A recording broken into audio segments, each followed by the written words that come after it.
Social মিডিয়াতে যে অস্থির পরিস্থিতি, কিভাবে মানুষ নেগেটিভিটি হবে, ঝগড়া করবে, ভিউ করবে, একজনের নামে খারাপ কথা বলবে, একটা ভালো শৈল্পিক কাজের কোনো ভিউ নাই।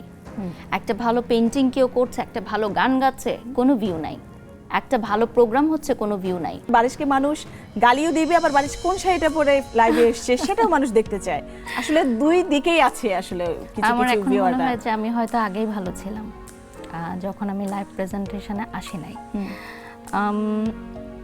আমি অনেক বছর হচ্ছে টেলিভিশনে কাজ করেছি, কিন্তু তখন না মানুষ সরাসরি কোনো কমেন্ট করার সুযোগ পেত না আমাদের। আমরা রেকর্ডেড প্রোগ্রাম করে বের হয়ে যেতাম, বা স্টেজে প্রোগ্রাম করতাম, দূরে থাকতাম। এখন অডিয়েন্সদের কাছে আসছি, মানে ওই যে বলে না যে কাছে আসতে নাই, কাছে আসলেই মনে হয় সম্পর্ক নষ্ট হয়ে যায়। জানি না, মানুষ এক সময় ভালোবাসে, এক সময় ঘৃণা করে, আবার মানুষ ভালোবাসে।